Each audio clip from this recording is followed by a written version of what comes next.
Bonjour à tous et bienvenue dans Pimp My Ride. Chez Georgette, on préfère vous dire comment bien utiliser les outils plutôt que de faire comme s'ils n'existaient pas. Donc aujourd'hui, on va parler de quelque chose qui a très mauvaise réputation, les rênes allemandes.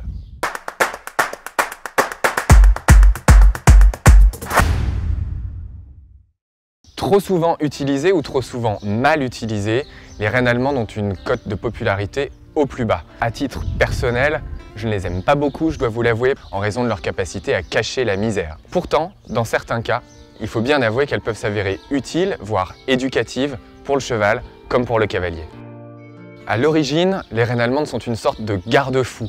Elles servent à matérialiser le cadre dans lequel on permet à l'avant-main du cheval d'évoluer. Dans les faits, elles sont trop souvent utilisées pour faire baisser la tête des chevaux. L'objectif du jour avec ces rênes allemandes va donc être de mieux expliquer à mon cheval le cadre dans lequel je permets à son avant-main d'évoluer. Les rênes allemandes vont venir assister ma main dans des actions qui peuvent manquer de précision ou de timing, dans les phases de résistance notamment. Pour ajuster les rênes allemandes, vous laissez votre cheval dans une attitude complètement naturelle et vous l'étendez du mort à votre main. Elles ne doivent jamais être tendues entre la bouche et les antérieurs.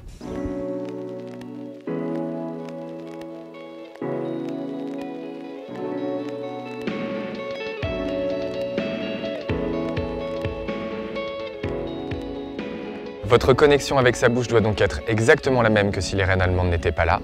Cet outil peut aussi servir à concentrer un cheval en l'aidant à rentrer un peu plus facilement dans vos aides, pour un cheval par exemple qui est peureux ou un peu chaud en extérieur. Vous voyez, quand ma jument essaye de sortir de ma main parce qu'elle regarde quelque chose sur le côté, les rênes allemandes se tendent toutes seules. Il faut bien savoir qu'il n'y a que le cheval qui a le droit de venir les tendre et nous, interdiction de les raccourcir une fois que le cadre est déterminé. En équitation, tous les artifices doivent être utilisés dans un seul but, les retirer. J'espère que ce tuto vous aura permis de mieux vous servir de cet outil controversé que sont les rênes allemandes. Pour ceux d'entre vous qui souhaitent qu'on aborde un sujet particulier, la prochaine fois, n'hésitez pas à laisser un commentaire sous cette vidéo. Quant à nous, on se retrouve bientôt pour un prochain Pimp My Ride et d'ici là, n'oubliez pas d'aimer vos chevaux pour ce qu'ils sont.